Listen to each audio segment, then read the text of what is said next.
Hi ಎಲ್ಲರಿಗೂ ಇವತ್ತೊಂದು ಟೇಸ್ಟಿಯಾಗಿ ಹಾಗೆ ಹೆಲ್ದಿಯಾಗಿರೋಂತಹ ಚಿಕ್ಕಿ ಮಾಡೋಣ. ಮಕ್ಕಳೇನಾದರೂ ಸ್ವೀಟ್ ಕೇಳಿದಾಗ ಈ ರೀತಿ ಮಾಡಿ ಇಟ್ಕೊಂಡ್ರೆ ಒಂದು ವಾರದವರೆಗೂ ಸ್ಟೋರ್ ಮಾಡಿ ಇಟ್ಕೋಬೋದು. ಈಗ ಇದನ್ನು ಮಾಡೋದಕ್ಕೆ ಸ್ಟವ್ ಮೇಲೆ ಒಂದು ಬಾಣಲಿನ ಇಟ್ಕೊಂಡು 1 ಕಪ್ಪಷ್ಟು ಕಡಲೆ ಬೀಜನ ತೊಗೊತಾ ಇದ್ದೀನಿ. ಸ್ಟವ್ನ ಲೋ ಫ್ಲೇಮಲ್ಲೇ ಇಟ್ಕೊಂಡು ಈ ಕಡಲೆ ಬೀಜನ ಫ್ರೈ ಮಾಡ್ಕೋಬೇಕು. ಕಡಲೆ ಬೀಜ ಚೆನ್ನಾಗಿ ಫ್ರೈ ಆಗಿರಬೇಕು, ಮೇಲೆ ಕಲರ್ ಚೇಂಜ್ ಆಗಿರಬಾರ್ದು, ಆವಾಗ ಚಿಕ್ಕಿ ಟೇಸ್ಟ್ ಪರ್ಫೆಕ್ಟಾಗಿ ಬರುತ್ತೆ. ಈಗ ಅದೇ ಬಾಣಲಿಗೆ 1/4 ಕಪ್ಪಷ್ಟು ಬಾದಾಮನ್ನ ತೊಗೊಂಡು ಅದು ಸಹ ಚೆನ್ನಾಗಿ ಫ್ರೈ ಮಾಡ್ಕೋಬೇಕು. ಬಾದಾಮ್ ಚೆನ್ನಾಗಿ ಉಬ್ಬಿ ಸೀಳ್ದಂಗೆ ಆಗುತ್ತೆ, ಅಲ್ಲಿವರೆಗೂ ಫ್ರೈ ಮಾಡ್ಕೋಬೇಕು. ಕಡಲೆ ಬೀಜಕ್ಕಿಂತ ಬಾದಾಮಿ ಸೈಜಲ್ಲಿ ದೊಡ್ಡದಾಗಿರೋದ್ರಿಂದ ಸಪ್ರೇಟಾಗಿ ಫ್ರೈ ಮಾಡಿಕೊಂಡ್ರೆ ಒಳ್ಳೆಯದು. ಕಡಲೆ ಬೀಜ ಎಲ್ಲ ತಣ್ಣಗಾದ್ಮೇಲೆ ಮೇಲೆ ಸಿಪ್ಪೆನ ಈ ರೀತಿ ನೀಟಾಗಿ ತೆಗೆದಿಟ್ಕೋಬೇಕು. ನೋಡ್ತಾ ಇದ್ರೆ ಗೊತ್ತಾಗ್ತಾ ಇರ್ಬೋದು ಕಡಲೆ ಬೀಜ ಎಷ್ಟು ಪರ್ಫೆಕ್ಟಾಗಿ ಫ್ರೈ ಆಗಿದೆ ಅಂತ. ಮಿಕ್ಸರ್ ಜಾರ್ಗೆ ಕಡಲೆ ಬೀಜ ಮತ್ತು ಬಾದಾಮನ್ನ ಹಾಕ್ಕೊಂಡು ಪಲ್ಸ್ ಮೋಡಲ್ಲಿ ಗ್ರೈಂಡ್ ಮಾಡ್ಕೋಬೇಕು. ಒಂದೇ ಸರಿ ಗರ್ರ ಅಂತ ತಿರುಗಿಸಿದ್ರೆ ಎಣ್ಣೆ ಬಿಟ್ಕೊಂಡ್ಬಿಡತ್ತೆ.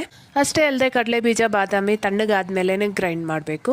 ಪಾಕ ಮಾಡೋ ಮುಂಚೆನೇ ನಾನೊಂದು ಪ್ಲೇಟ್ಗೆ ತುಪ್ಪನ ಸವರಿ ಇಟ್ಕೊತಾ ಇದ್ದೀನಿ. ಈಗ ಸ್ಟವ್ ಮೇಲೆ ಬಾಣಲಿನ ಇಟ್ಕೊಂಡು ನಾವು ಕಡಲೆ ಬೀಜ ತಗೊಂಡಿದ್ದ ಕಪ್ಪಲ್ಲೇ 1 ಕಪ್ಪಷ್ಟು ಬೆಲ್ಲ ತಗೊಂಡು ಅದಕ್ಕೆ ಒಂದು 2 ಸ್ಪೂನಷ್ಟು ನೀರು ಹಾಕ್ಕೊಂಡು ಪಾಕನ ರೆಡಿ ಮಾಡ್ಕೋಬೇಕು. ಪಾಕ ಮಾಡ್ಕೊಳ್ಳೋವಾಗ ಸ್ಟವ್ನ ಯಾವುದೇ ಕಾರಣಕ್ಕೂ ಹೈ ಫ್ಲೇಮಲ್ಲಿ ಇಡಬೇಡಿ, ಲೋ ಫ್ಲೇಮಲ್ಲಿ ಇಟ್ಕೊಂಡೇ ಮಾಡ್ಕೋಬೇಕು. ಪಾಕನ ಮಧ್ಯದಲ್ಲಿ ಒಂದೊಂದು ಸರಿ ಈ ರೀತಿ ಚೆಕ್ ಮಾಡ್ಕೊತಾ ಇರಬೇಕು. 1/4 ಕಪ್ ಕಡಲೆ ಬೀಜ ಮತ್ತು ಬಾದಾಮ್ಗೆ 1 ಕಪ್ಪಷ್ಟು ಬೆಲ್ಲ ತೊಗೊಂಡ್ರೆ ಸ್ವೀಟ್ ಕರೆಕ್ಟಾಗಿರುತ್ತೆ. ಈ ಚಿಕ್ಕಿ ಮಾಡೋ ಫುಲ್ ಪ್ರೋಸೆಸ್ನ ಲೋ ಫ್ಲೇಮಲ್ಲೇ ಇಟ್ಕೊಂಡು ಮಾಡ್ಕೋಬೇಕು. ನೋಡಿ ನನಗೀಗ ಪಾಕ ಪರ್ಫೆಕ್ಟಾಗಿ ಆಗಿದೆ. ಈಗ ಈ ರೀತಿ ಸ್ವಲ್ಪ ಪಾಕನ ತಗೊಂಡು ನೀರಲ್ಲಿ ಹಾಕಿ ಒಂದು ಸ್ವಲ್ಪ ಕಟ್ ಮಾಡಿದಾಗ ಟಕ್ ಅಂತ ಮುರಿಬೇಕು. ನಿಮ್ಗೆ ಇನ್ನೊಂದು ಸರಿ ತೋರಿಸ್ತೀನಿ ನೋಡಿ, ಈ ರೀತಿ ಕಟ್ಟಾದಾಗ ಮಾತ್ರ ಪಾಕ ಪರ್ಫೆಕ್ಟಾಗಿ ಆಗಿದೆ ಅಂತ. ಈಗ ಸ್ಟವ್ನ ಹಾಗೆ ಲೋ ಫ್ಲೇಮಲ್ಲೇ ಇಟ್ಕೊಂಡು 1 ಸ್ಪೂನ್ ತುಪ್ಪ ಹಾಗೇನೆ 1 ಚಿಟಿಕೆಯಷ್ಟು ಸೋಡಾ ಹಾಕ್ಕೋಬೇಕು. ಸೋಡಾ ಹಾಕ್ಕೊಂಡ್ರೆ ಚಿಕ್ಕಿ 1 ವಾರ ಇಟ್ರೂ ಕ್ರಂಚಿಯಾಗಿರುತ್ತೆ. ಈಗ ಇದೆಲ್ಲ ಸ್ವಲ್ಪ ಮಿಕ್ಸ್ ಮಾಡಿಕೊಂಡು ನಾವು ಪುಡಿ ಮಾಡಿ ಇಟ್ಕೊಂಡಿರೋ ಅಂಥ ಕಡಲೆ ಬೀಜ ಹಾಗೆ ಬಾದಾಮ್ ಮಿಶ್ರಣ ಹಾಕ್ಕೊಂಡು ಚೆನ್ನಾಗಿ ಮಿಕ್ಸ್ ಮಾಡ್ಕೋಬೇಕು. ಸ್ಟವ್ ಲೋ ಫ್ಲೇಮಲ್ಲೇ ಇರಬೇಕು. ಮಿಕ್ಸ್ ಮಾಡ್ತಾ ಮಾಡ್ತಾ ಇದೆಲ್ಲ ಚೆನ್ನಾಗಿ ಒಟ್ಟುಗೂಡ್ಕೊಂಡು ತಳ ಬಿಡೋಕ್ಕೆ ಶುರುವಾಗುತ್ತೆ. ಆ ಟೈಮಲ್ಲಿ ಸ್ಟವ್ನ ಆಫ್ ಮಾಡಿಕೊಂಡು ನಾವು ಗ್ರೀಸ್ ಮಾಡಿ ಇಟ್ಕೊಂಡಿರೋ ಪ್ಲೇಟ್ ಮೇಲೆ ಹಾಕ್ಕೋಬೇಕು. ಈ ಎಲ್ಲ ಪ್ರೋಸೆಸ್ನ ಬೇಗ ಬೇಗ ಮಾಡ್ಕೊಂಡ್ಬಿಡ್ಬೇಕು.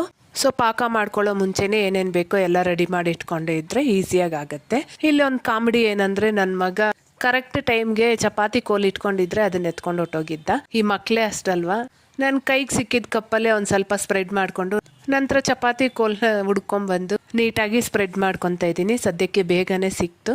ಈಗ ಒಂದು 2 ನಿಮಿಷ ಹಾಗೆ ಬಿಟ್ಟು ಇದೆಲ್ಲ ಸ್ವಲ್ಪ ಬಿಸಿ ಇರೋವಾಗೇ ಚಾಕುವಲ್ಲಿ ನಿಮ್ಗೆ ಯಾವ ಶೇಪಿಗೆ ಬೇಕೋ ಆ ಶೇಪ್ಗೆ ಈ ರೀತಿ ಮಾರ್ಕ್ ಮಾಡಿ ಇಟ್ಕೋಬೇಕು. ಗಟ್ಟಿ ಆಗಿಬಿಟ್ರೆ ನಮಗೆ ಬೇಕಾಗಿರೋ ಶೇಪ್ಗೆ ಕಟ್ ಮಾಡೋಕ್ಕಾಗಲ್ಲ.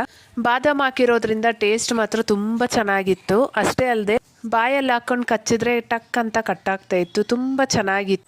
ಕರೆಕ್ಟಾಗಿ ಹೇಳ್ಬೇಕಂದ್ರೆ ಹೊರಗಡೆ ನಾವು ತಗೊಂಡಾಗ ಯಾವ ರೀತಿ ಇರುತ್ತೋ ಅಷ್ಟೇ ಪರ್ಫೆಕ್ಟಾಗಿ ಬಂದಿತ್ತು ಮಾತ್ರ.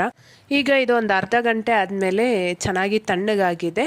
ಈ ರೀತಿ ಕೈಯಲ್ಲೇ ಒಂದು ಸ್ವಲ್ಪ ಪ್ರೆಸ್ ಮಾಡಿ ತೆಗೆದ್ರೆ ನೀಟಾಗಿ ಡಿಮೋಲ್ಡ್ ಆಗಿಬಿಡುತ್ತೆ. ಖಂಡಿತ ವಿಡಿಯೋ ಇಷ್ಟ ಆಗಿರುತ್ತೆ ಅಂದ್ಕೊತೀನಿ. ಇಷ್ಟ ಆಗಿದ್ರೆ ವಿಡಿಯೋಗೊಂದು ಲೈಕ್ ಕೊಡಿರಿ, ಹಾಗೆ ಚಾನಲ್ನ ಸಬ್ಸ್ಕ್ರೈಬ್ ಮಾಡಿ ಸಪೋರ್ಟ್